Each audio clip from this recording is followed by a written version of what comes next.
julgamentos outros dois processos, a segunda Câmara Civil, apelação número 2/2019, uma ação indenizatória com origem na comarca de Indaiatuba, primeira vara civil, ação 2/2019, protocolo 2/2019, apelantes e apelados Amélia Maria da Silva e supermercado Max Compras.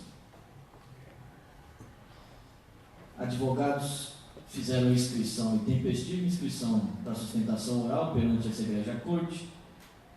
São os eminentes doutores Alexandre Peixoto Costa, o eminente doutor Vitor Batista Garcia, a doutora patrona Isabela Milanês de Souza, o eminente doutor Eduardo Moura de Souza. Cumprimento a todos, em nome dessa corte, aos outros advogados que estão aqui presentes, e passo a cumprimentar também aos eminentes pares, à minha direita aqui, o eminente doutor Eusébio Aguiar, designado relator desse julgamento do processo 2/2019, à minha esquerda, o eminente desembargador Rezende Marques, aqui também estendo os cumprimentos. Terceiro juiz votante, esse que nos fala, doutor Ricardo Renberg. Quarto, quinto e sexto juiz, e sétimo também, juiz componentes desta Câmara, eminente doutora Loislene Dias, doutora Milena Silva, Loislene Dias ainda ausente, doutor Heller Monari, doutor Thalita Batista, o eminente doutor João Pedro Ribeiro, que acabou de chegar, me parece que houve um fortuito, né, experimentado pelo doutor João Pedro Ribeiro, e acaba de integrar esta colenda Câmara de Julgamento. Amélia Maria da Silva houve ação indenizatória contra o supermercado Max Compras, alegando em resumo: o senhor Manuel da Silva, seu esposo, foi vítima de crime de roubo no latrocínio após realizar o saque da quantia de R$ 950 junto à caixa eletrônica localizada nas dependências da empresa Ré, que hoje figura como apelante e como apelado nessa assentada. Alega que teria ouvido falha na prestação de serviços, especialmente no que tange à segurança do local. Arguiu a incidência da Lei 8.078 do Código de Defesa do Consumidor e pleiteou reparação e compensação indenizatória. Atribuiu ao caso o valor de R$ 500.950, instruindo a exordial com documentos. Foi realizada no dia 5 de setembro de 2019 a audiência de tentativa de conciliação, a qual restou infrutífera, portanto não houve composição. A parte réu, o supermercado Max Compras, apresentou contestação, refutando tudo que é arguído pela parte autora, sobreveio inclusive a réplica trazida pelos autores, apelantes também, apelados. As partes se manifestaram em provas e foi também designada uma audiência de saneamento e cooperação, sucedida por uma audiência de instrução e julgamento, havida em 31 de outubro de 2019, a qual a autora prestou depoimento e foram ouvidas testemunhas e informantes arrolados pelas partes.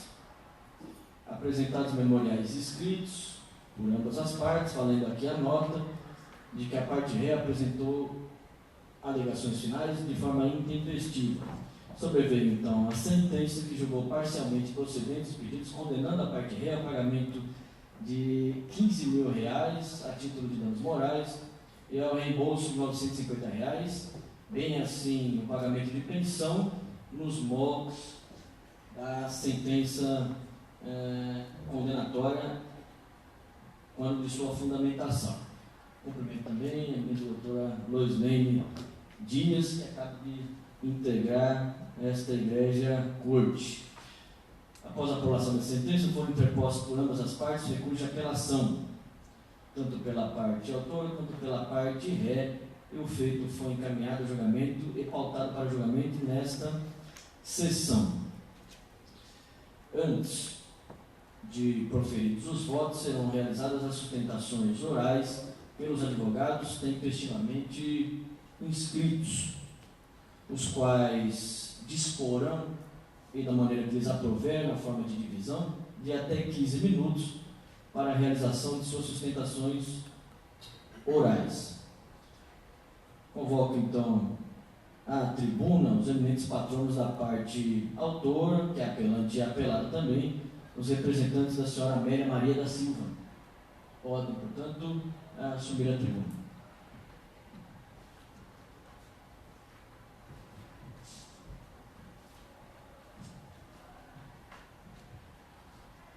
Cumprimento inicialmente o doutor Alexandre Peixoto Costa, que acaba de assumir a tribuna.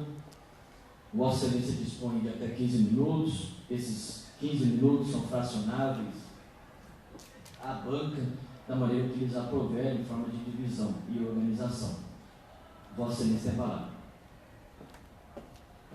Excelente doutor presidente, desembargador Ricardo Ribeiro, excelentíssimos doutores, relatores, desembargadores Aguiar, Eusébio, os demais serventuários dessa casa, os demais colegas, cumprimento a todos com uma boa noite. E vou fazer um breve relato agora acerca dos fatos que nos trazem aqui nessa noite, desde aquele fatídico dia 12 de abril de 2016. Naquela ocasião, como de costume, o senhor Manuel se dirigiu até ao supermercado Max Compras a fim de fazer o que era habitual na vida dele. Ele ia até lá por comodidade, por ser perto da casa dele, fazer o saque parcial da sua aposentadoria, para que dessa forma ele já se dirigisse até a farmácia para comprar os medicamentos dos quais tanto ele quanto a esposa faziam uso contínuo. Infelizmente, naquela manhã, o seu algoz o esperava no estacionamento. Houve uma certa luta corporal naquele momento, onde Januário Andrade, ora homicida do senhor Manuel, desferiu um único golpe fatal, deixando ali no chão, no estacionamento do supermercado Max Compras, ou seja, nas dependências de responsabilidade deste, o senhor Manuel já sem vida. Resta claro, na fase de conhecimento processual, diante das testemunhas trazidas a este juízo, todos eles buscavam uma única coisa quando eles se dirigiam até aquele estabelecimento: a sensação de segurança. Não restava outro motivo. Segurança, comodidade, facilidade, localização, é isso que eles buscaram. E tanto as testemunhas quanto o senhor Manuel foram surpreendidos exatamente pela falta dessa segurança. Ocorre ainda, na fase de conhecimento, a triste depoimento do segurança do supermercado, o senhor Edivaldo, quando ele afirma que o único treinamento que ele teve foi para, abre aspas, pegar os moleques que roubavam chocolate, levar para a salinha e dar uns tapas. A única preocupação deste supermercado, daqueles que eram responsáveis por esse, era com as mercadorias, não com seus ocupantes. A falha na prestação de serviço de segurança encontra amparo quando nós suscitamos o artigo 14, parágrafo 1º do Código de Defesa do Consumidor. Lá, de maneira muito clara, descreve: o serviço prestado é defeituoso quando não fornece a segurança que o consumidor dele pode esperar. É muito objetiva a descrição. E ainda assim nós encontramos amparo no Código Civil, nos artigos 186 e 187. E além, o legislador foi impecável quando ele abarca o artigo 927, abraçando essas arguições, onde fica claro que aquele que causar dano a outrem fica a obrigação de repará-lo.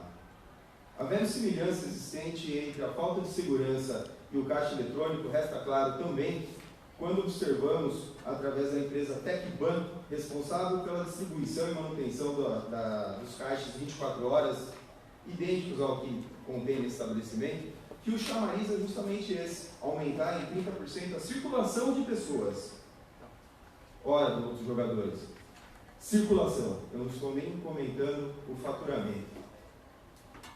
A divulgação desse serviço envolvendo o contratante e a rede 24 horas nada mais é do que um chamariz para tornar, na descrição do próprio site, tornar aquele ponto comercial como um ponto de referência para a comunidade, como uma facilidade para promover pagamento em espécie ao invés de pagamento através das maquininhas que geram um determinado custo ao estabelecimento, e principalmente chamar a atenção de todos para ali você ter uma comodidade tanto para sacar um dinheiro, pagar uma conta e aproveitar e comprar o seu mantimento. Nobres julgadores, nós não buscamos aqui essa noite reinventar a roda. Não é essa a nossa função. Buscamos apenas trazer a lide o entendimento já pacífico nos demais tribunais.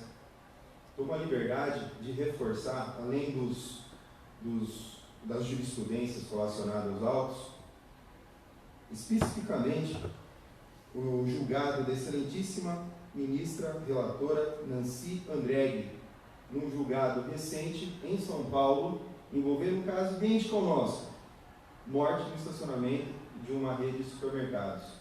Nas palavras dela, no seu julgamento, afastando totalmente a excludente de licitude arguida pelo réu, abre aspas, a prestação de segurança aos bens e integridade física do consumidor é inerente à atividade comercial desenvolvida por shoppings ou supermercados. Nesse caso, o réu foi condenado a pagar uma vultuosa quantia a título de danos morais e também a pensão vitalícia calculada na expectativa daquele que faleceu. Quantia essa a ser disponível ao filho da vítima fatal naquela ocasião.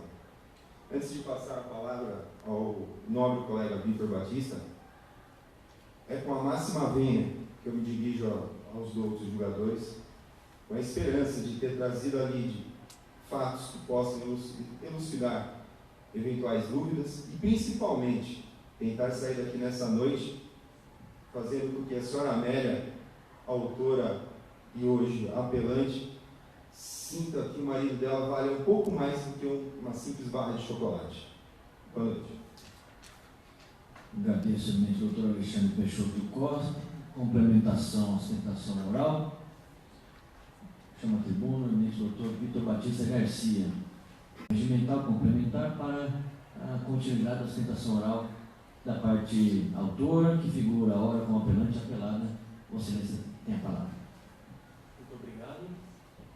Novamente, boa noite aos desembargadores, boa noite aos participantes. Agradeço a boa colocação do Dr. Alexandre e vou tentar continuar de onde o nobre doutor parou. Pois bem, a morte da vítima ela ocorreu por defeito na prestação de serviço. Defeito esse que é a falta de segurança por omissão do réu. A súmula é totalmente inaplicável ao caso, pela seguinte razão. A mesma trata de proteção aos bens, tais bens esses que são os veículos dos consumidores, sob contrato de depósito. Nenhuma dessas hipóteses se encaixa com o presente caso. O fato do serviço do caixa estar no estacionamento pouco importa por caso. Poderia o caixa estar dentro do mercado. O fato também do estacionamento ser um local aberto pouco importa também. Não se pode responsabilizar o Estado. Primeiro, porque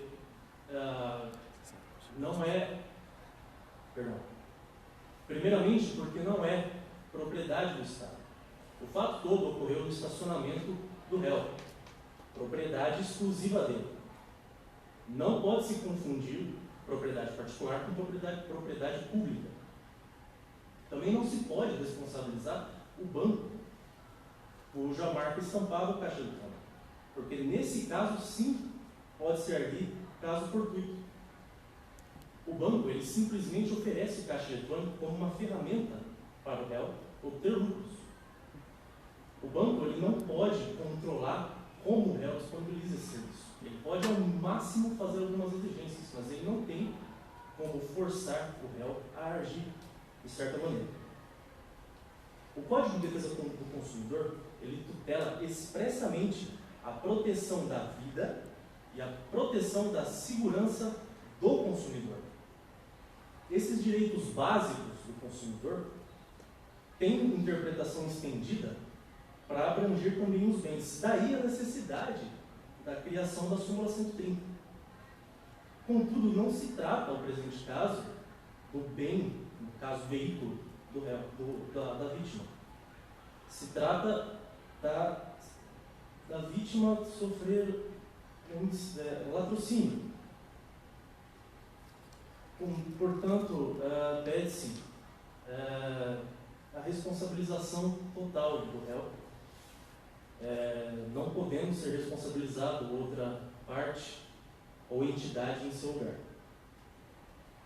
Quanto às razões de apelação, a autora apela, primeiramente, pela omissão da sentença no pedido tocante à restituição de despesas do velório da vítima, que está expressamente disposta nos artigos 948, inciso 1º, e 951 do Código Civil.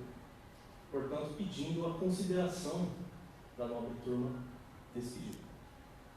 Também apela quanto à quantificação da indenização dos danos morais.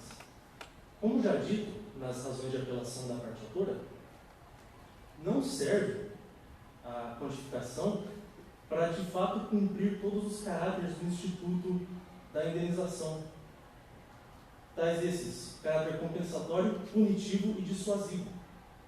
Não consegue a multa imposta pela sentença cumprir nenhum desses, até porque a autora perdeu a principal fonte de renda do núcleo familiar, o marido dela, a vítima.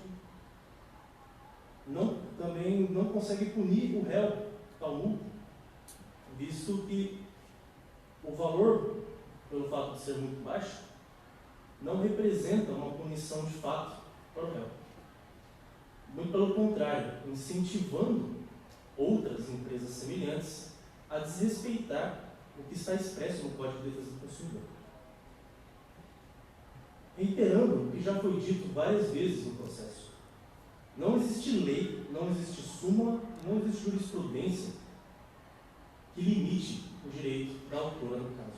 Muito pelo contrário, existem aquelas que maximizam. A jurisprudência evoluiu nos últimos anos no sentido de indenização de danos morais. Todas estão reconhecendo a importância desse instituto. Infelizmente, a sentença apelada ainda não reconheceu. Portanto, pede-se novamente a maximização do quantum indenizatório, assim como a responsabilização do réu já pedido, e reiteram-se todos os pedidos já formulados. Por fim, eu gostaria de agradecer a oportunidade de estar presente aqui, agradecer ao Dr. Alexandre, meu companheiro, e aos desembargadores pela oportunidade de defender o caso. Muito obrigado. Agradeço enormemente ao Dr. Victor Batista Garcia para a sustentação oral da parte apelada, apelante também. Supermercado Max Compras, deve assumir a tribuna agora, mente doutora Isabela Milanês de Souza, tal qual conferido à banca da parte autora, que também apresentou recurso de apelação. Doutora Isabela, Vossa Excelência dispõe, juntamente com o doutor Eduardo Moura de Souza, que provavelmente a sucederá nessa sustentação oral, de até 15 minutos, fracionáveis à banca, da maneira que lhes aprover, fracionamento, e Vossa Excelência tem a palavra.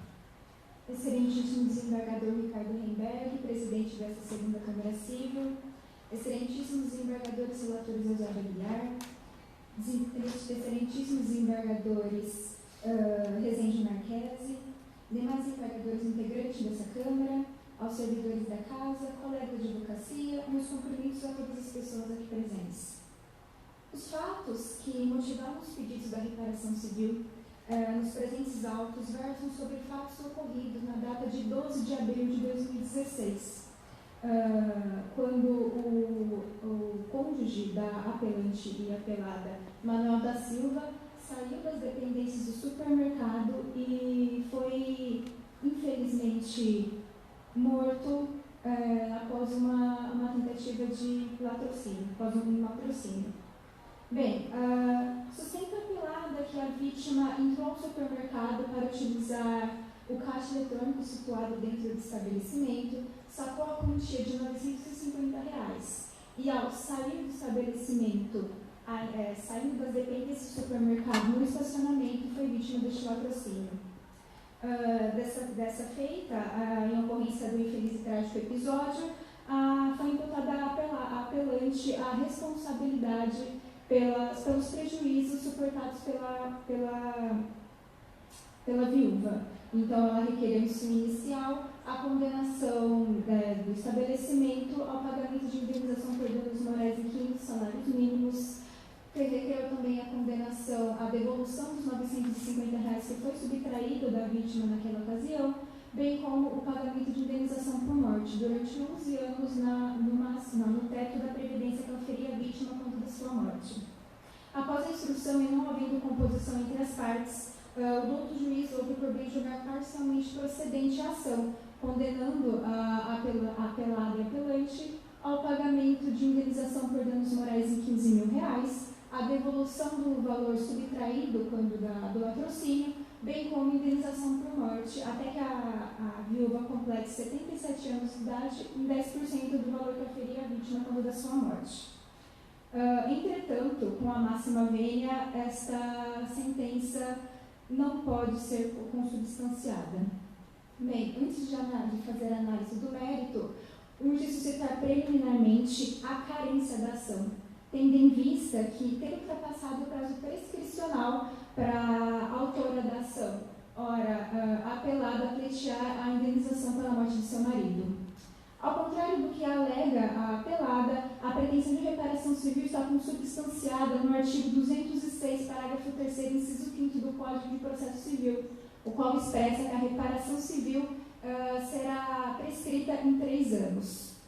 Como mencionado, o fato ocorreu em abril de 2016 e a presente demanda foi distribuída em agosto de 2019, ou seja, excelências, estava o prazo prescricional findo.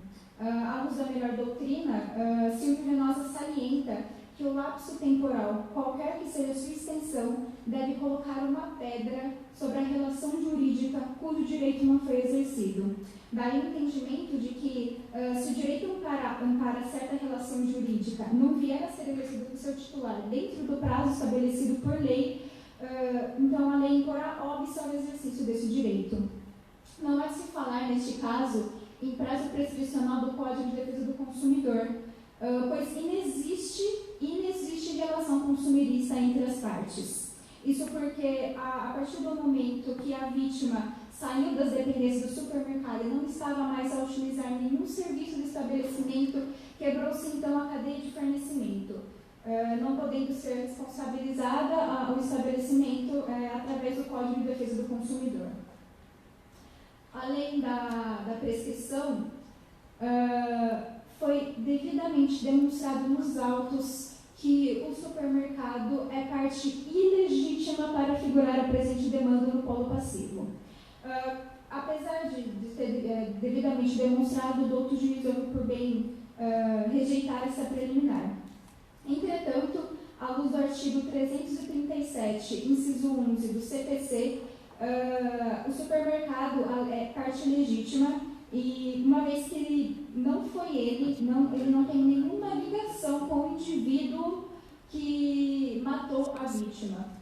A única pessoa responsável de ter atentado contra a vida de Manuel da Silva foi Januário de Andrade, que está respondendo criminalmente pelo delito e, inclusive, está recluso numa penitenciária no interior do estado de São Paulo.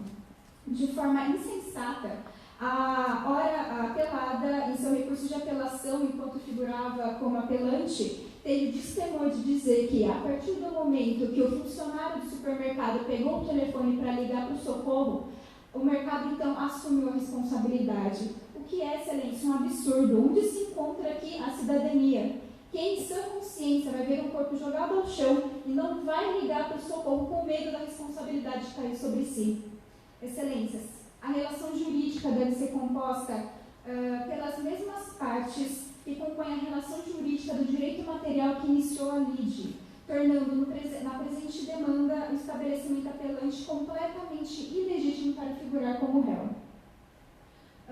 Ademais, o meritíssimo juiz, durante a audiência de instrução e julgamento, indeferiu a contradita de uma testemunha, senhora Karina Beatriz. Entretanto, a referida testemunha possui uma relação íntima com a parte autora. Tanto é que, durante a audiência, foi apresentado ao juiz uma ata notarial com diversas fotografias da testemunha juntamente com a autora da ação, em diversos lugares diferentes. Sem qualquer prova, a parte então apelada informou que a testemunha possui uma irmã gêmea com o mesmo nome, mesmo sobrenome, mesma conta de Instagram, mesma conta de Facebook, sem mostrar qualquer prova de que ela de fato tinha uma irmã gêmea. Continuando a não provar tal fato, a parte apelada sequer não juntou nenhum documento a fim de comprovar. Não juntou certidão de nascimento das duas para provar que são gêmeas, não juntou sequer o documento das duas pessoas. Excelências, tal alegação de que elas são gêmeas é totalmente irrefutável. E está notadamente claro que a senhora Karina Beatriz é amiga íntima da parte, não podendo ela ter figurado como testemunha na presente demanda, e sim como uma mera ouvinte, nos termos do artigo 457, parágrafo 1º do Código do Processo Civil. Portanto, requer seja, neste momento, desentranhado os testemunhos da senhora Karina Beatriz, a fim de não ser utilizado o testemunho dela para comprovar nenhum fato dentro do processo. Ainda, o doutor juiz julgou a pretensão inicial parcialmente procedente e condenou a apelante ao pagamento das custas, despesas e honorários em 15%. Entretanto, excelências, a ação foi julgada parcialmente procedente, devendo então ambas as partes custearem todas as custas de honorários, uma vez que ambas foram vencidas e vencedoras, devendo então, portanto, ser distribuídas essas despesas. Bem, continuando aqui para finalizar minha fala, anterior a mim, o nobre advogado da parte informou que a sentença é omissa em relação às devoluções dos dinheiros suportados pela parte com as custas do velório e do cemitério. Entretanto, excelências, os senhores podem conferir nos pedidos da inicial, novamente em réplica, não há nenhum pedido, em nenhum momento nos autos, de devolução dos dinheiros gastos no velório. Os nobres desembargadores sabem que ao juiz é vedado decisões extra-petitas. Entretanto, portanto, dessa forma, não há como acusar a omissão de uma sentença, sendo que sequer há nenhum pedido destes nos autos. Finalizo aqui, Vossas Excelências, a minha explanação sobre as questões preliminares e me sinto tranquila ao dizer que não há qualquer possibilidade de haver julgamento do mérito na presente demanda, uma vez que as preliminares de legitimidade passiva e prescrição comportam extinção processual. Passo a palavra agora para o meu colega Dr. Eduardo Moura. Muito obrigada. Agradeço, doutora Isabela Miranda de Souza, para a complementação da sustentação oral do supermercado Max Compras, que figura como apelante e apelada nesses autos. Convoca a tribuna, doutor Eduardo Moura de Souza. Vossa Excelência dispõe do tempo regimental complementar para a sustentação oral. Vossa Excelência tem a palavra. Boa noite a todos. Quero cumprimentar o desembargador Gerson Guimberg, presidente da Câmara. Cumprimentar também o desembargador relator Eusébio Aguiar, o desembargador revisor Rezende Marquesi, e na presença destes, estendeu cumprimentar os demais, cumprimentar também os colegas de banca, os colegas da parte adversária, e não se estenderam.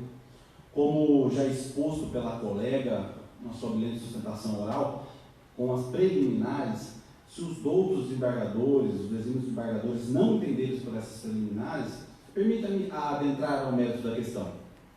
Adentrando ao mérito da questão, numa superficial análise do caso, entendemos que o supermercado Max Compras, apelante e apelado nessa sessão, tem a responsabilidade, sim, mas ao fazermos uma análise minuciosa do caso, entendemos que o supermercado não tem essa pretensão, esse dever de prestar essa indenização. Pelos motivos que exponham os doutores, colocarei os doutores, e permita-me antes tecer alguns comentários sobre responsabilidade civil. Para que haja responsabilidade civil, há alguns pressupostos gerais e pressupostos basilares do direito, que são a ação ou omissão voluntária, a culpa, o nexo de causalidade e o dano. No artigo 297, traz também a responsabilidade objetiva, a qual não descarta a culpa e sim presume-se. Então, mesmo com a responsabilidade objetiva, deve ter um mínimo de culpa do responsável. E também o Instituto do Direito traz as excludentes de responsabilidade, que são elas, os fatos que por circunstâncias trazem por interromper atingir um desses pressupostos ou circunstâncias, por fulminar o nexo de causalidade, e assim inexistir a pretensão de indenizar por parte do que seria responsável. Nem mesmo em constituir o ônus de lhe ser responsável por evitar tal fato, que no caso em tela é o latrocínio. Como que atribuiremos ao supermercado Marcos Compras evitar um latrocínio, senhoras e senhores, dos desembargadores? Sendo que o mesmo é feito mediante grave ameaça, um emprego de arma de fogo. O que pediremos ao supermercado? Se nem mesmo o Estado, com as suas forças policiais, consegue evitar tais tragédias.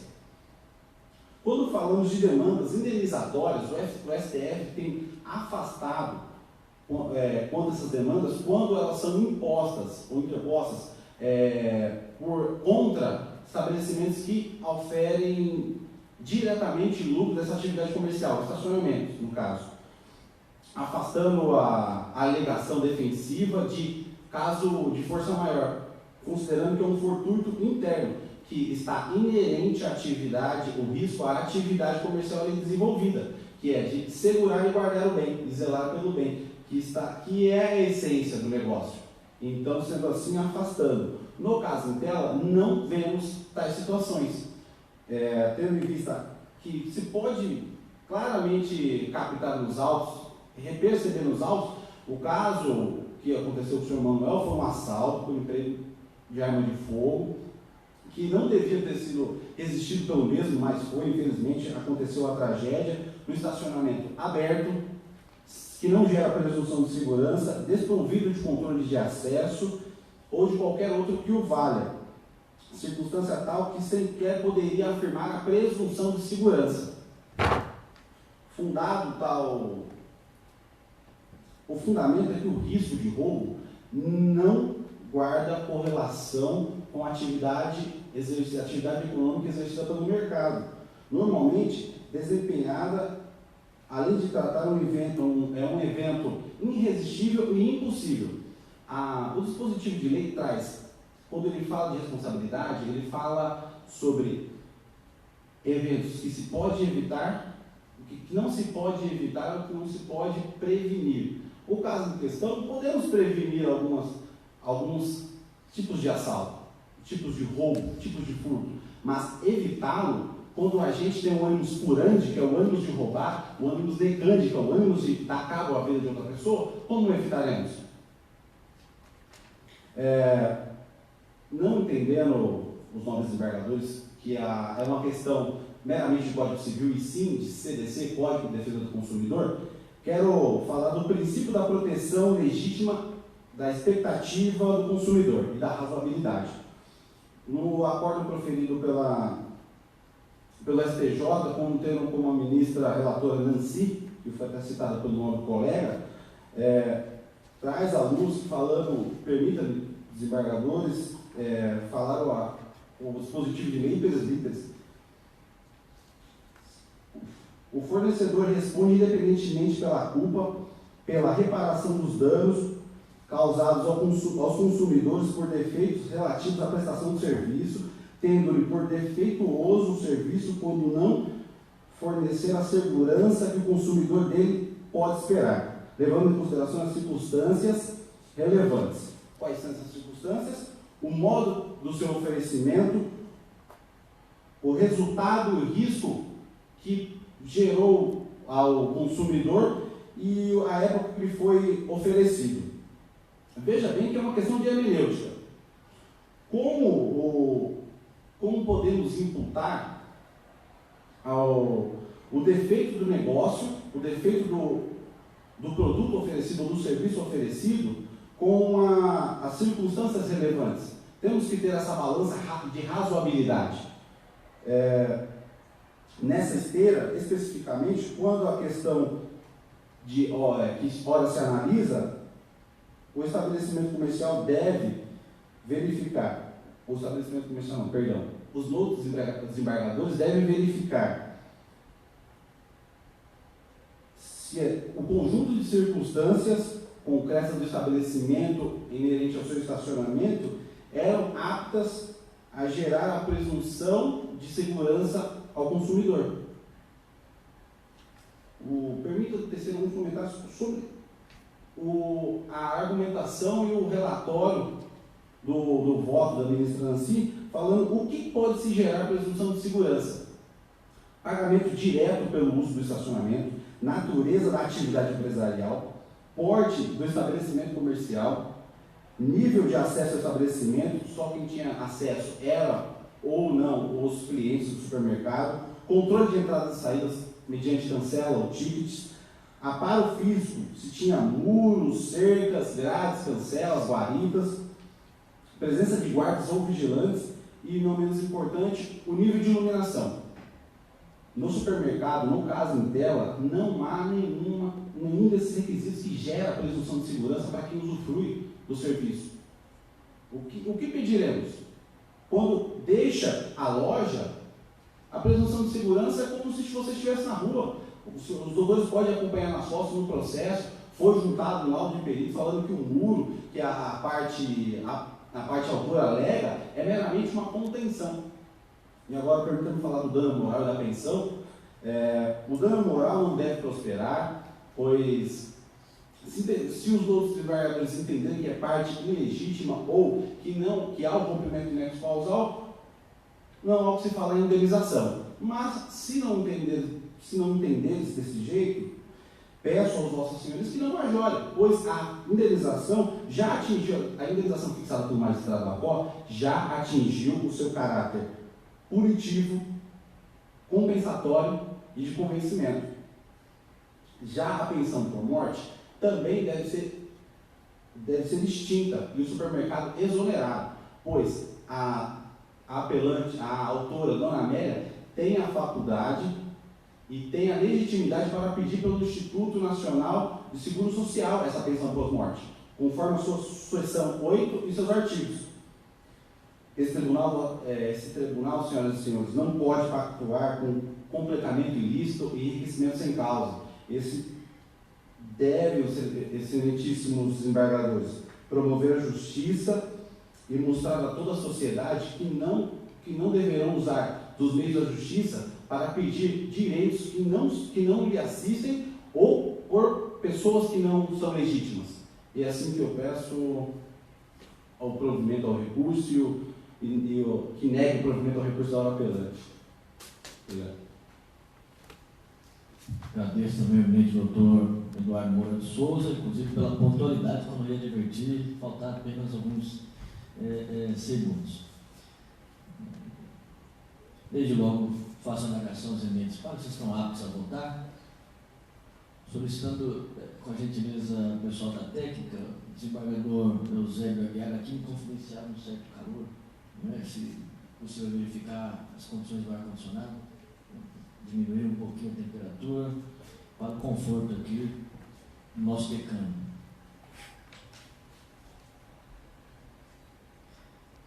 Gostaria de fazer um alerta em decorrência da regular composição da Corte, que está sendo formada pela eminente doutora Loislene Dias.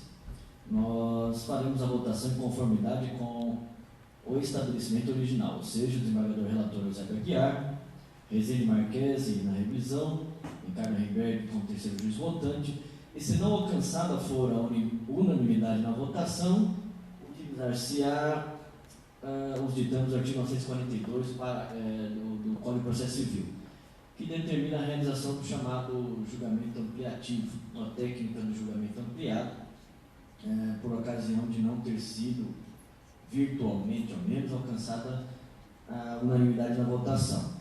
Estão aptos a votar, eminente doutor Eusébio Aguiar, eminente doutor Rezende Marquesi. Passo a palavra, então, eminente relator, para proferir o primeiro voto da noite. Excelência tem a palavra.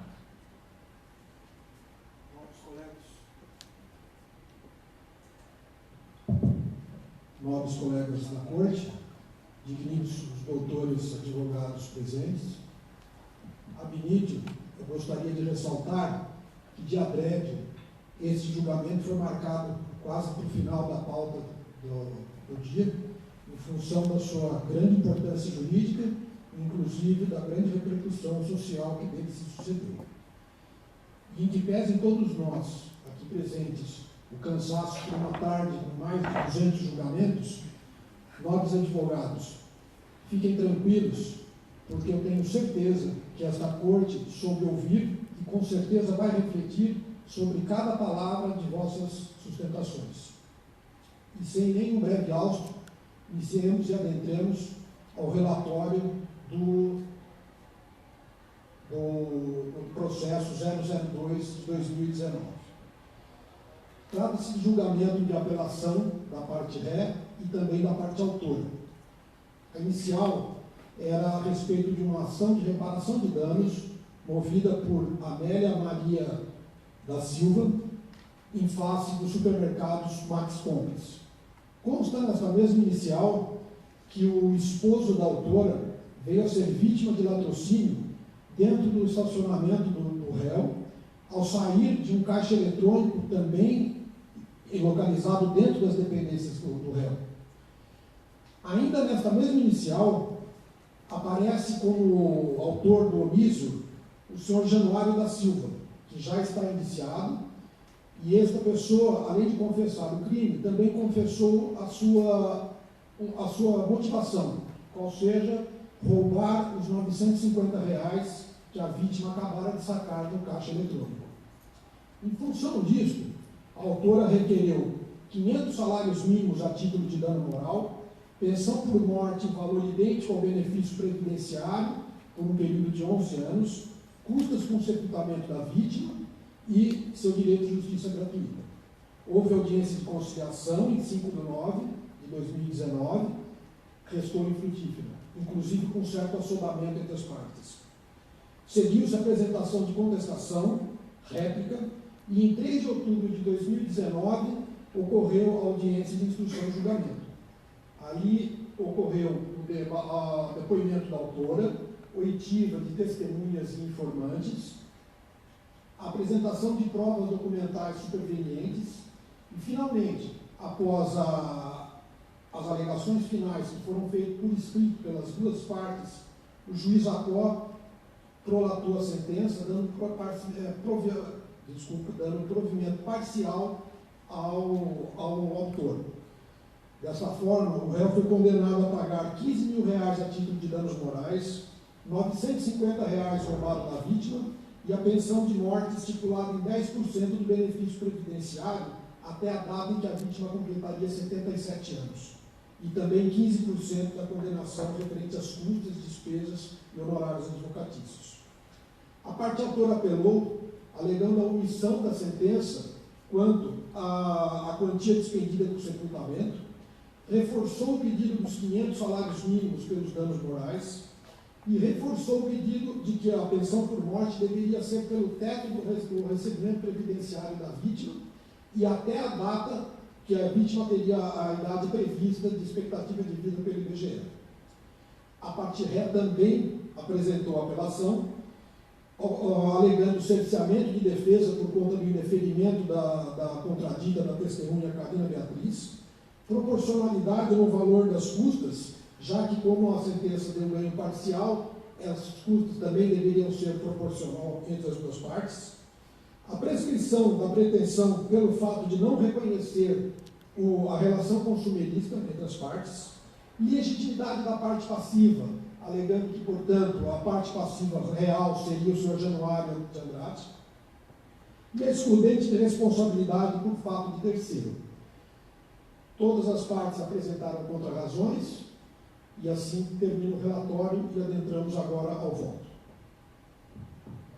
Uma boa noite a todos e ao queridíssimo presidente da casa e aos demais, aos advogados e todos aqui que estão presentes. E seguindo com o relatório, ficar claro e ficou mais ainda inusitado com a sustentação muito bem feita tanto pela parte autora quanto pela parte ré, para clarear o voto que iremos proferir aqui hoje. E indo direto já aos pedidos, a parte apelante, ora autora, pede a reforma da sentença com pedindo no total. Bom, vamos lá. Sem mais, vou proferir meu voto. Em entendimento aqui, com o meu caro colega Guiar, nós entendemos que não houve qualquer relação com o consumirista entre a parte autora, o senhor Manuel, com o supermercado Max Compras, no sentido que,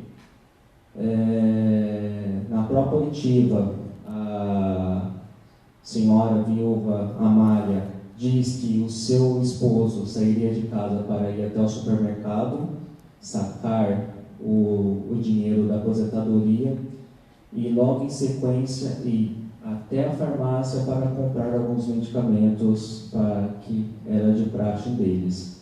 Então, a relação com o supermercado em quesito de consumo não houve, uma vez que o Banco 24 Horas, a estação implantada, é uma alocação feita entre a empresa que gerencia os bancos 24 horas, né, junto com o comércio, para que ele tenha ampliação de clientes e possivelmente consumidores, e em contrapartida ter uma maior facilidade para os clientes dos seus bancos que fazem parte dessa cadeia, e com isso ter uma relação entre todos.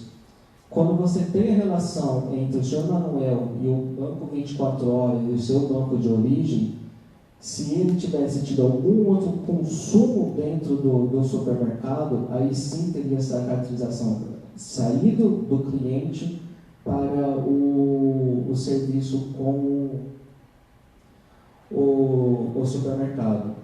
E o grande Fabrício de Almeida, em sua explanação sobre o direito do consumidor, ele fala muito bem que o artigo 3º do Código do Consumidor fala em a relação consumirista no seu tocante de consumo tem que ser uma prestação de serviço remunerado, onde não houve essa remuneração entre a parte autora e a parte ré, quebrando essa relação de consumo, e por conta disso não há o que se falar em 5 anos que fala o artigo 14 do CDC.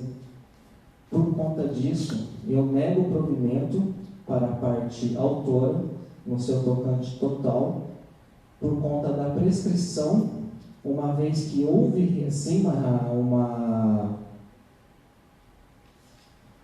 uma responsabilidade civil da parte ré, mas no tocante do artigo 927, que o artigo 206, parágrafo 3º, inciso 5º, diz que são 3 anos para se pedir essa reparação. E aos cálculos, o devido processo começou com 3 anos e 4 meses. Por conta disso, eu dou total provimento para a apelação da parte ré, no seu tocante, dando sucumbência de honorários de 10% sendo pago pela parte autora a parte ré. Esse é o meu voto. Agradeço ao doutor voto, do doutor Eusébio Aguiar, pelo brilhantismo da fundamentação e do relatório que antecedeu, a exposição e a parte dispositiva desse digno voto. Apenas para registro, então, Vossa Excelência nega o provimento ao recurso da parte autora e dá provimento ao recurso da parte ré, acolhendo a prejudicial de mérito de prescrição, por não incidir, no caso em tela, a Lei 8.078 do Código de Defesa do Consumidor. É isso? Tá certo? registro está feito. Agradeço Vossa Excelência e passo a palavra ao eminente desembargador revisor, Rezende Marques. Vamos fazer uma ressalva aqui pelo tribunal. O desembargador Rezende, parece que tinha um compromisso, ele foi adiado, não, ia participar de um congresso internacional, tinha uma viagem marcada, mas parece que conseguiu desmarcar isso. Então, só faria a ressalva em decorrência de um ofício que chegava ao meu gabinete antes do julgamento, mas me parece que não há mais necessidade de ausência, né? Já acabou, não perdeu o evento, perdeu o evento. Passo a palavra então, ministro doutor Rezende Marques, para o segundo voto de revisão da Vossa Excelência. Boa noite. Primeiramente gostaria de cumprimentar os meus pares, o excelentíssimo desembargador Eusébio, o eminente desembargador Aguiar, com quem tive a oportunidade e a honra de cursar nos áureos tempos a Faculdade de Direito, onde discutimos muito acerca de variados temas. Lembra-se, Jorge? Gostaria de saudar o senhor presidente, figura de notável conhecimento jurídico também. Boa noite, Vossa Excelência. Cumprimento também os excelentíssimos advogados, os patronos apelados, os apelantes, o senhor Eduardo, o senhor doutor Vitor, Alexandre, a doutora Isabela, com quem também tive o prazer de cursar a pós-graduação em Direito Constitucional. Pois bem, não me alongarei no que diz respeito, pelo menos, ao que trata o caso, evidentemente, pois os meus colegas já conseguiram ilustrar bem toda a situação. Todavia, entretanto, o caso em voga, como bem expressado, claro, pelo ilustre relator, se trata de um latrocínio que ocorreu nas dependências do estacionamento do supermercado. No caso, a parte ré do processo 002, supermercado Max Compras. Como dito e devidamente, exaustivamente rememorado pelas partes nos autos do processo, ocorreu que em fatídica data o senhor Manuel, à época dos fatos cônjuges da senhora Amélia, aposentado casado, sem dependentes, pelo menos menores de idades, após sacar o valor de R$ 950 no caixa eletrônico que se encontrava dentro do supermercado, não fora, faço um grifo quanto a essa questão, sair até o estacionamento do supermercado, foi abordado, roubado, logo em seguida morto por uma figura que agora responde criminalmente e o processo está em fase de persecução penal. A autora da ação, no caso a senhora Amélia, que nesse momento também responde com apelado e apelante, requer que sejam revistas e revisadas as considerações e decisões contidas na sentença do juízo de primeiro grau, que proferiu a sua sentença, alegando que o valor de R$ 15 mil por dano moral seria o suficiente ante o trágico evento. Certo? A autora requer que seja revista, julga irrisório o valor, né, ao decorrer do voto colocarei a posição quanto à questão. Requer também que seja revisado o percentual de 10% sobre os rendimentos que a vítima oferia para fins indenizatórios. De outro lado, a parte ré, voltando ao supermercado Max Compras, ora apelante ou nem apelado, sustenta pelo afastamento da responsabilidade civil objetiva alegando fortuito externo. Bom, terminando as questões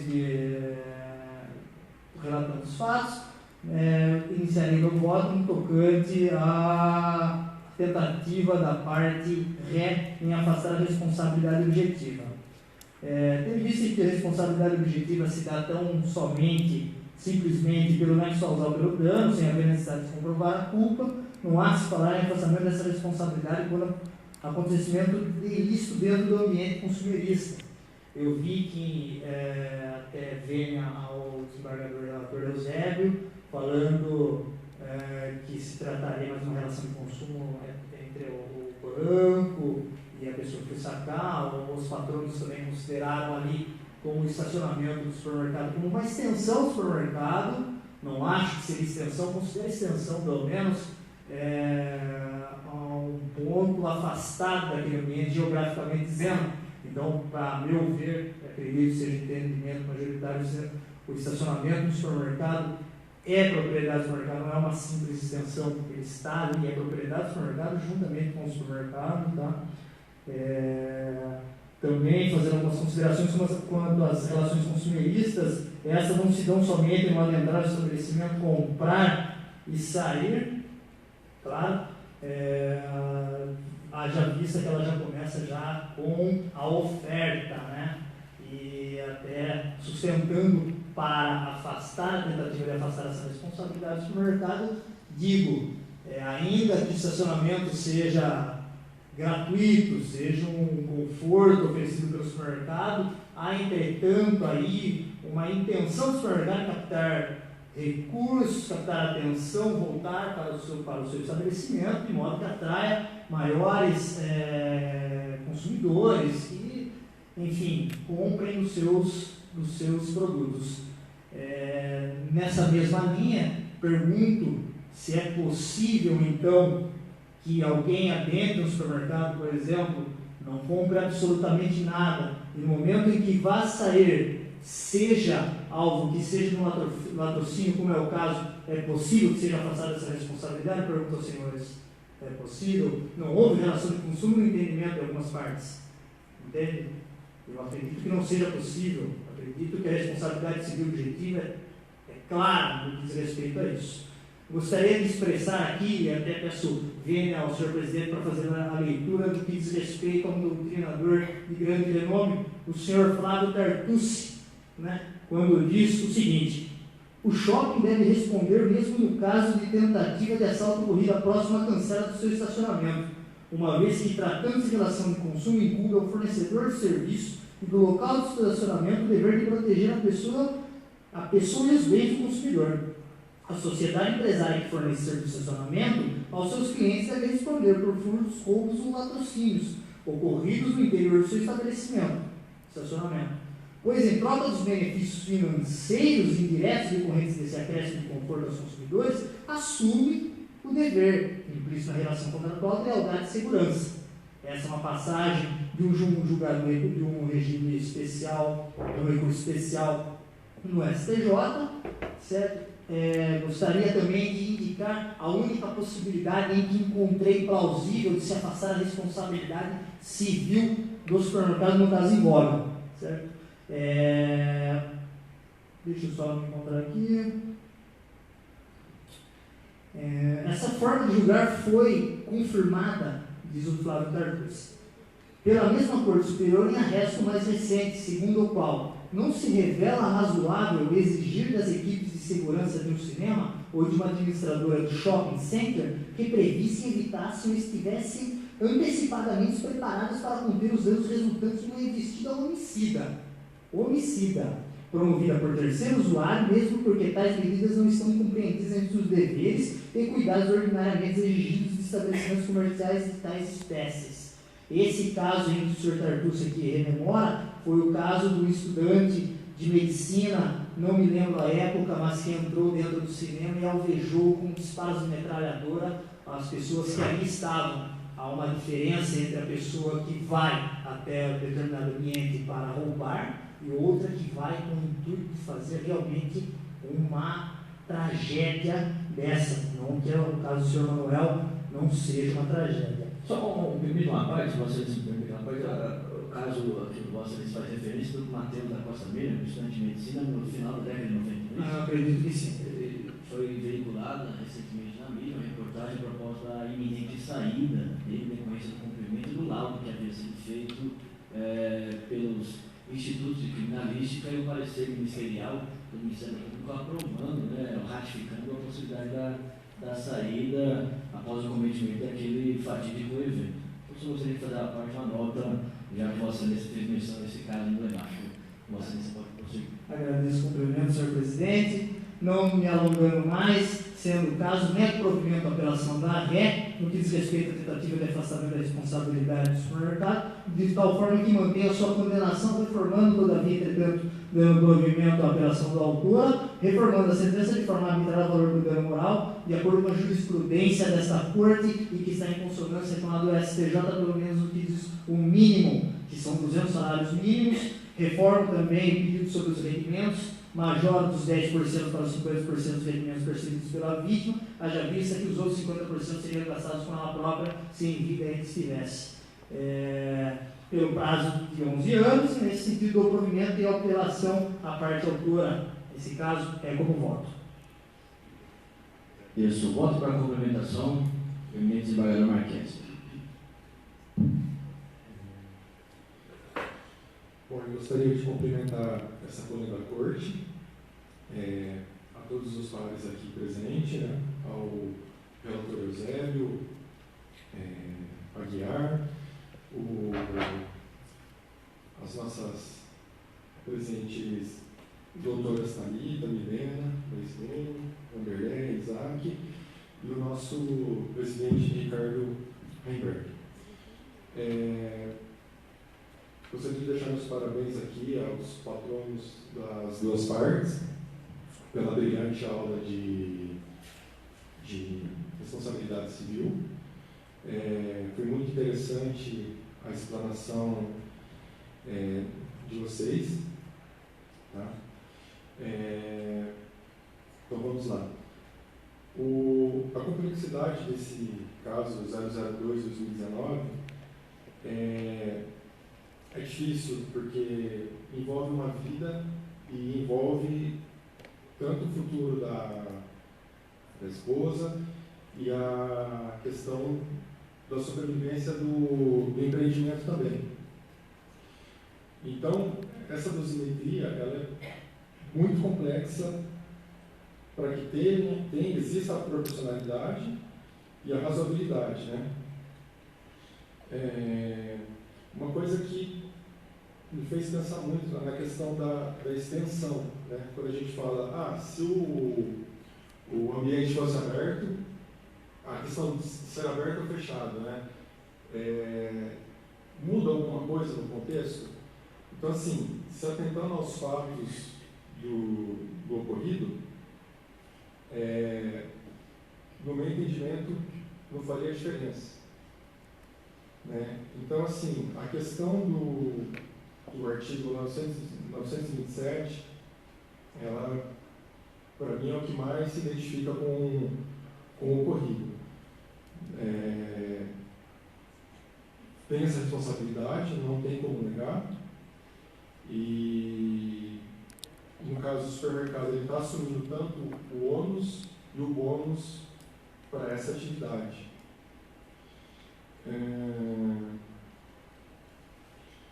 Não vejo em nenhum momento a quebra do nexo de causalidade, dada a circunstância. Então, assim, partindo para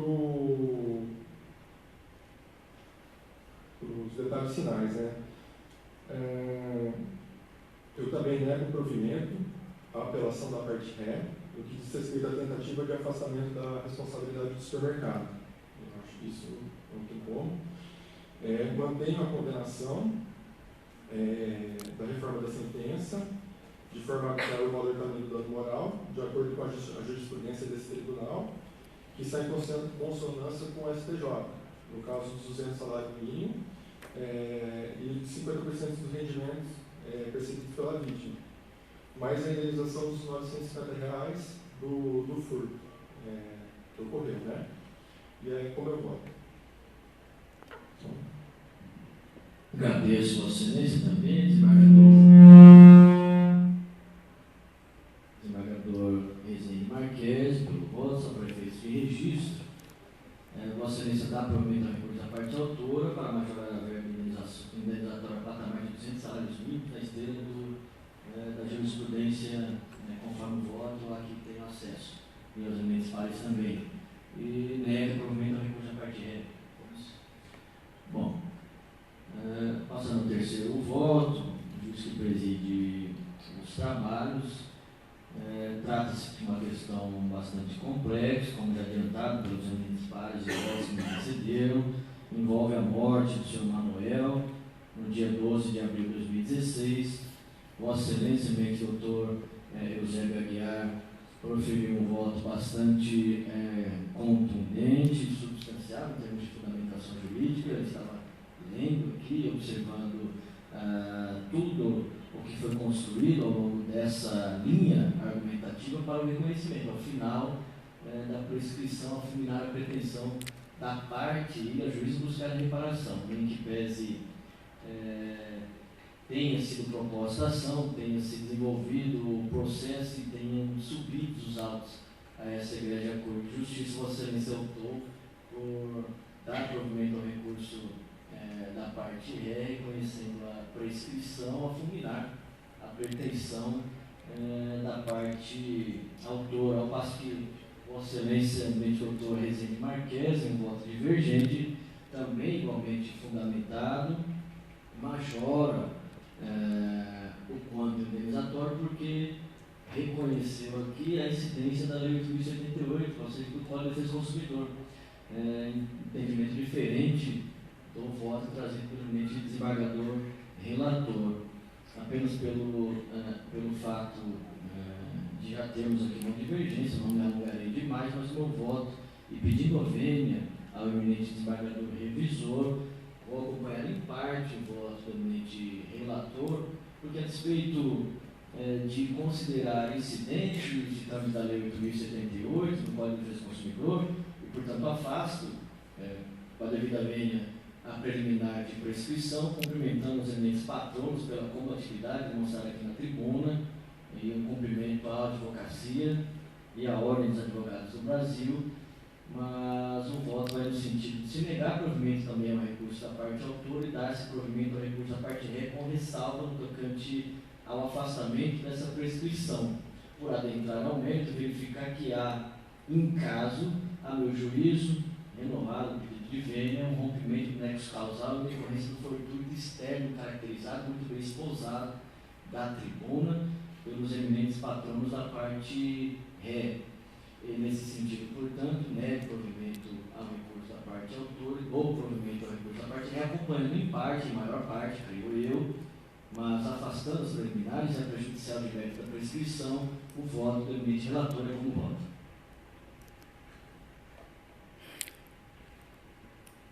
Tendo em vista que não se alcançou a unanimidade, como alerta feito ao início desse julgamento, nos termos do artigo 942 do Código do Processo Civil, estender-se-á o julgamento, portanto, vamos ampliar aos eminentes juízes, componentes da Corte, aos eminentes desembargadores aqui presentes também, os votos, e passando de início e de pronto, a palavra ao eminente desembargador Dias Silva, quarto juiz votante, componente dessa Câmara, segunda Câmara, para o quarto voto da noite, Vossa Excelência tem a palavra.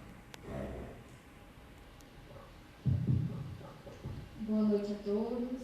Quero cumprimentar o senhor doutor juiz Ricardo Rimberg, meus queridos desembargadores revisores e relatores, aos demais desembargadores, aos advogados pela excelência e explicação, aos demais presentes, cumprimentar também o pessoal da iluminação e sonorização.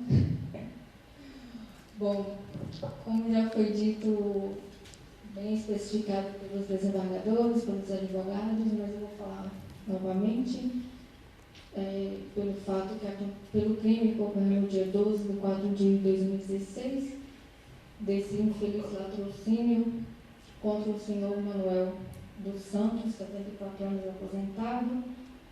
No dia ele teria ido sacar um dinheiro nas dependências do supermercado Max Compras, no valor de R$ 950. Bem, ao sair do supermercado, o senhor Manuel teria sido abordado pelo réu Januário de Andrade, que deu uma facada na vítima, levando a uma hemorragia. Bem, eu queria enfatizar que o supermercado contendo caixa eletrônico implica por si só em risco para os direitos de outrem, conforme escrito no parágrafo único do artigo 927 do Código Civil. Também contido no Código de Defesa do Consumidor, garante em seu parágrafo 1º do artigo 14, que em suma o serviço prestado é defeituoso quando não garante a segurança que o consumidor espera. Um estabelecimento que possui caixa eletrônico tem o e se precaver contra eles. Bem, diante desses fatos, eu nego total provimento ao recurso da parte ré e dou parcial provimento ao recurso da parte altura. Condeno a parte ré ao pagamento de R$ 299.400, sendo esses 300 salários mínimos, referente aos danos morais. E agora eu passo a palavra para minha colega desembargadora Mendes. Boa noite a todos, boa noite, colegas desembargadores, doutores presentes aqui. Bom, de acordo com tudo que foi apresentado no processo até então, ao meu ver, é indiscutível a responsabilidade do réu na presente lide. Não há de se falar em prescrição do direito, porque ficou caracterizada a relação de consumo, pois o fornecimento do banco 24 horas não deixa de ser um fornecimento de serviço. E, de acordo com isso, não cabe a prescrição do Código Civil, que seria de 3 anos, e sim a do Código de Defesa do Consumidor, que em seu artigo 27 diz que prescreve em 5 anos a pretensão à reparação pelos danos causados por fato do produto ou do serviço previsto na seção 2 desse capítulo, iniciando-se a contagem do prazo a partir do conhecimento do dano e de sua autoria. A pretensão da autora também, quanto à pensão, também é cabível, visto que financeiramente ela dependia do seu falecido marido para manter o seu sustento. Não seria justo com ela, além de todo esse sofrimento que ela está tendo que passar devido à perda do marido repentina, que ela também começasse a passar dificuldades financeiras por algo que está muito longe dela ter dado causa. E deve ser utilizado como base para cálculo do tempo em que se estenderá a pensão, a expectativa de vida do brasileiro de acordo com os dados do IBGE, visto que não é possível mensurar com exatidão o tempo que a vítima ainda teria de vida, mas a gente precisa de um parâmetro concreto para ser utilizado como base desse cálculo. A pensão deve possuir também um caráter punitivo, até mesmo para poder evitar que torne a acontecer acontecimentos desse tipo nas dependências do estabelecimento em questão. Cabe ressaltar que a pensão aqui discutida não se confunde com a pensão por morte, que a viúva continuará recebendo do INSS.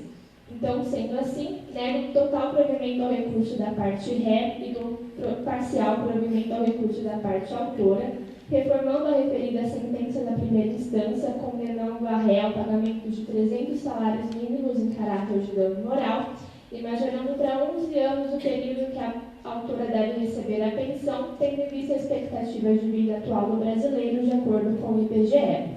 Esse é o voto. Agradeço a eminente desembargadora Dias Silva pelo voto, devidamente fundamentado também, que acompanha a divergência iniciada pelo eminente desembargador Zé Marquesi, com uma pequena ressalva tocante à dosimetria aqui do dano moral, 200 para 300 salários mínimos. Passo a palavra também à desembargadora Heller Monari para proferir o 5º voto desse julgamento. Vossa Excelência, Cumprimento o excelentíssimo presidente da Câmara, os desembargadores relatores, os desembargadores revisores, demais desembargadores que compõem a mesa, os advogados e todos presentes. O meu entendimento acompanha o dos desembargadores relatores. Tá? Eu não vislumbrei nessa lide a relação consumerista por não conter 3 requisitos essenciais para caracterizar essa relação de consumo, que são fornecedor, consumidor, produtos e serviços com remuneração. No meu entendimento, estaria essa relação caracterizada se o banco e os administradores do caixa eletrônico integrassem nessa lide. Tá? O supermercado Max, ele tem responsabilidade objetiva, mas nos termos do Código Civil, né, o artigo 927 do Código Civil. Porém, quando se tem um pedido de reparação, nos termos do Código Civil, a prescrição é de 3 anos, né? E a de consumerista, 5 anos. Como não caracterizei a relação consumerista no caso, essa ação estava prescrita, porque o fato ocorreu dia 12 de abril de 2016 e a ação foi interposta em agosto de 2019. Então, o meu voto é pela prescrição.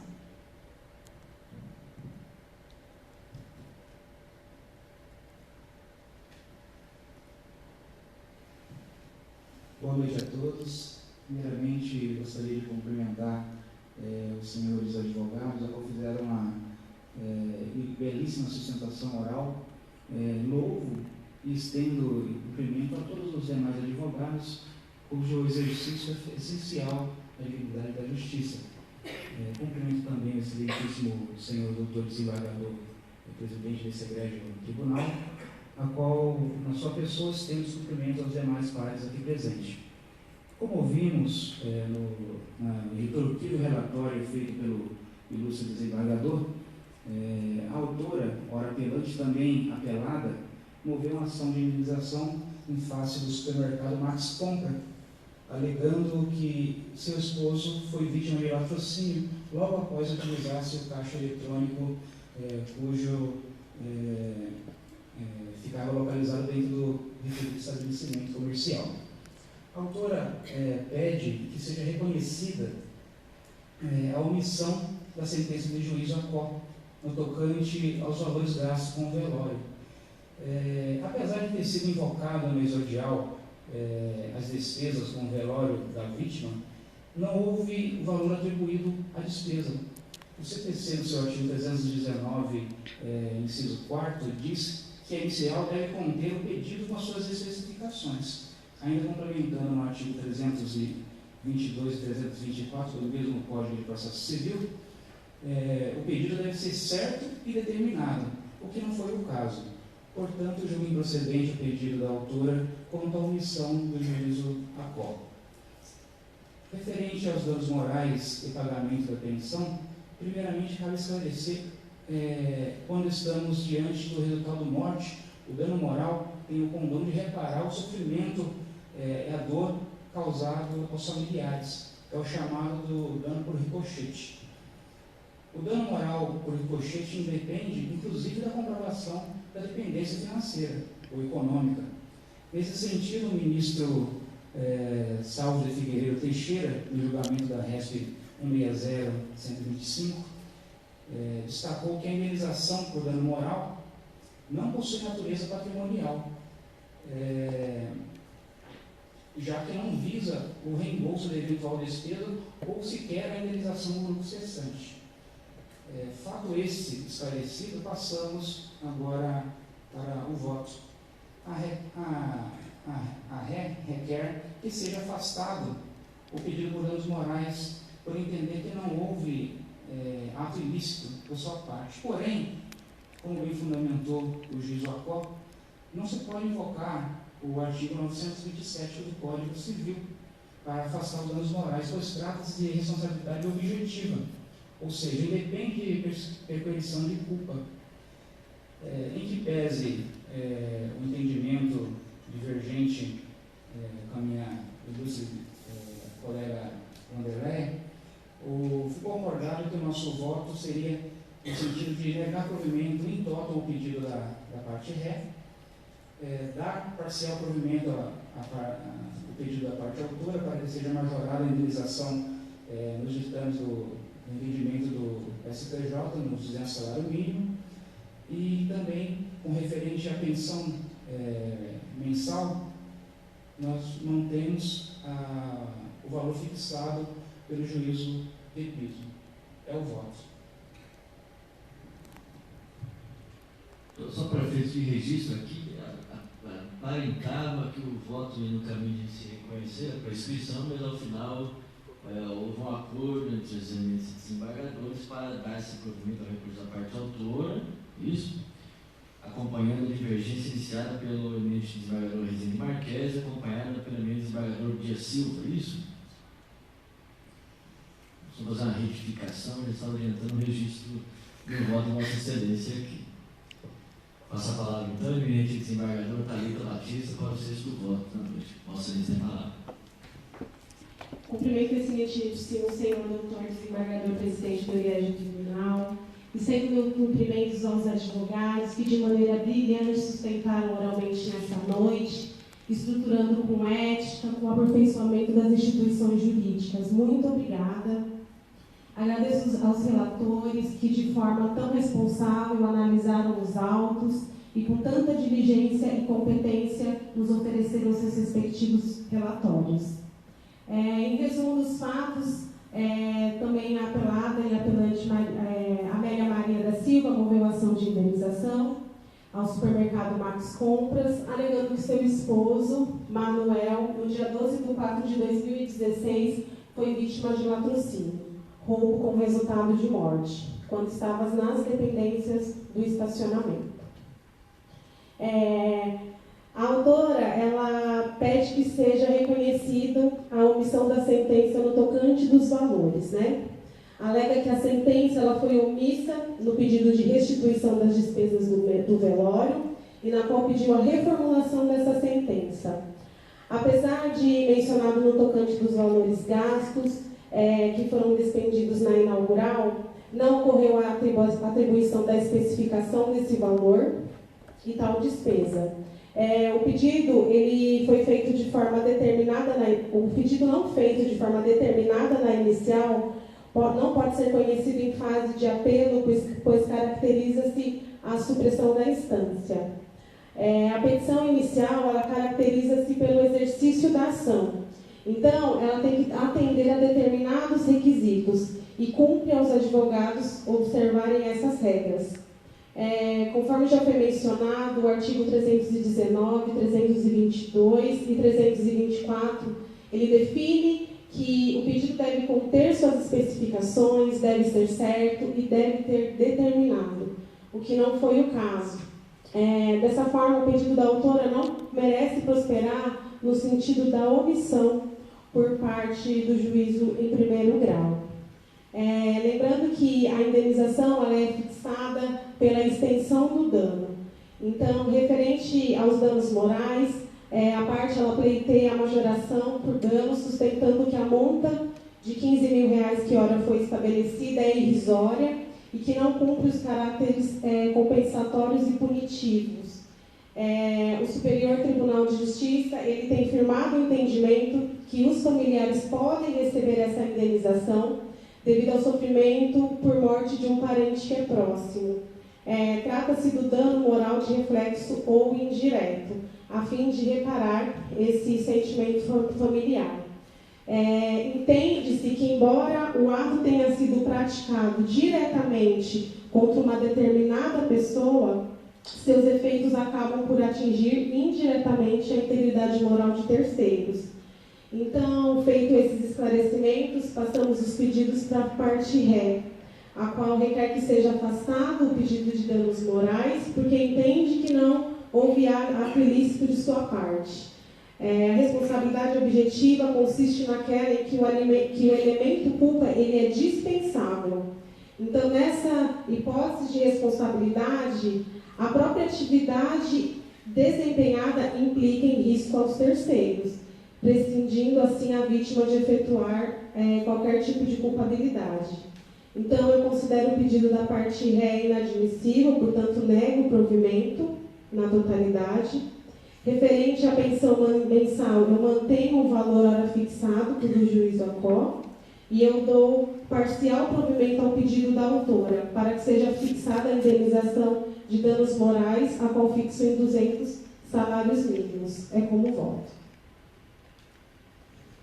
Agradeço também a desembargadora Thalita Batista, que acompanhando a divergência iniciada pelo doutor desembargador Rezende Marques, que foi sucedido também em similaridade nos termos da fundamentação pelo desembargador Dias Silva, Dias Silva, Hélio Monari, e agora Thalita Batista, que pese tenhamos já uma maioria consolidada, o derradeiro voto da noite, para o derradeiro voto da noite, nesse julgamento 2 de 2019, passa a palavra ao ministro desembargador João Pedro Ribeiro. Excelência, fala. Primeiramente, gostaria de saudar a todos os colegas aqui presentes pelas incríveis explanações, bem como deixar meus cumprimentos a todos os advogados togados da função de representar os seus clientes. Creio que as explanações fáticas aqui hoje já foram ricas e polidas, de modo que me eximo da responsabilidade de destrinchar novamente sobre os fatos. Por isso, meu voto e minha sustentação será objetiva. Máxima data venia ao ilustríssimo relator, creio que há sim de se respeitar o prazo do Código de Defesa do Consumidor, uma vez que, consoante aos autos, quando o estabelecimento adquire o caixa eletrônico 24 horas, enseja em aumento de 30% na demanda do seu comércio. Ou seja, no vocabulário mais simples, a pessoa que vai comprar, que vai sacar o dinheiro no caixa eletrônico, muito provavelmente vai gastar parcialmente ou inteiramente o valor no mercado. Então, creio que há sim uma relação consumerista e cabe plenamente o prazo do Código de Defesa do Consumidor. O que enseja uma responsabilidade objetiva do que aconteceu dos fatos. O mercado Max Compras tem responsabilidade objetiva para com seus clientes e seus co-clientes, de forma que acompanham a decisão do juízo de primeira instância na condenação de danos morais. Porém, a estipulação deverá ser em 200 salários mínimos consoante a jurisprudência do STJ. Também ficou claro a dependência da esposa para com o seu marido falecido. O mesmo era aposentado e detinha a qualidade de segurado. Então, ela poderá procurar em vias administrativas a pensão por morte previdenciária urbana, o que não deverá ser confundido com a reparação moral, que deverá ser estipulada conforme a idade média a expectativa de vida média do falecido, consoante com a jurisprudência do STJ. Não vou me alongar lendo o recurso aqui, em qual me baseei, mas se os senhores quiserem estar lendo depois, seria o recurso especial número 1422.873 de 2013, combinado ao artigo 944 do Código Civil, que garante restituição total das verbas. Consoante aos demais pedidos, visto que houve omissão na sentença de primeira instância, referente aos valores gastos com o funeral da vítima, o velório da vítima, também condeno o mercado Max Compras ao pagamento integral. Visto isso, julgo improcedente o recurso da hora apelante mercado Max Compras e julgo procedente o recurso da hora apelante Amélia Maria. Esse é o Amélia Maria da Silva. Amélia Maria da Silva. Agradeço também o início do Dr. João Pedro Ribeiro, que acompanhando a divergência também, iniciada pelo eminente desembargador Rezende Marques, dá parcial provimento ao recurso da parte autora e nega provimento ao recurso da parte ré, reconhecendo inclusive a incidência na lei 8.078 de novembro. Proclamando-se então o resultado por maioria e totalizando-se 5 votos a 2, deu-se parcial provimento ao recurso da parte autora, negando-se provimento ao recurso da parte ré, pelos votos prevalecentes do eminente desembargador Rezende Marques, que relatará o acórdão, acompanhado pelas desembargadoras Dias Silva, Hélio Monari, Thalita Batista, João Pedro Ribeiro, último a votar. Vencidos, o eminente desembargador Eusébio Aguiar, que negava provimento ao recurso da parte autora, reconhecendo inclusive a prescrição da pretensão da autora quanto ao ajuizamento da ação. E também o desembargador presidente dos trabalhos, Ricardo Remberg, que negava provimento ao recurso da parte autora no mérito, dava provimento ao recurso da parte ré, mas afastava a preliminar de prescrição. Por maioria, então, 5 a 2, deu-se parcial provimento ao recurso da parte autora e negou-se provimento ao recurso da parte ré, este é o resultado. Agradeço a presença de todos que estiveram aqui para acompanhar os trabalhos, estudantes de direito, aos colegas. Eu gostaria agora, encerrando as atividades e avisando que do tempo regimental suspenderemos as atividades por 5 minutos tão somente. Fim do prazo, retomaremos a atividade com o julgamento do processo número 4 de 2019, portanto, às 5 para as 9 da noite. E gostaria de que todos aqui presentes, notadamente os alunos que participaram desse trabalho, os advogados que estão compondo ali as poltronas, sejam agraciados com uma salva de palmas bastante efusiva e calorosa.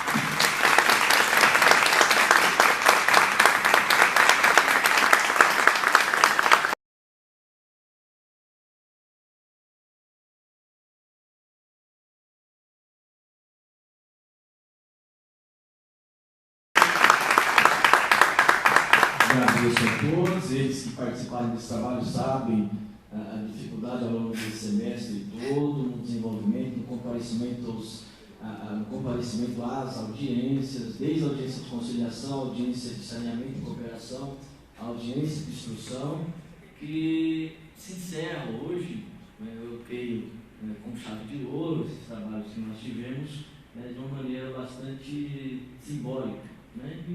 E agradeço de verdade, até comovido fico um pouco sempre, porque eu observo o empenho de todos vocês na realização dessa atividade e sem essa postura isso seria absolutamente inviável. Então, novamente, obrigado. Caso queiram tirar algumas fotos, fiquem à vontade, nós temos alguns minutos e depois a outra turma do processo número 4 de 2019 já passa a tomar lugar aqui para iniciarmos o julgamento segundo da noite. Obrigado.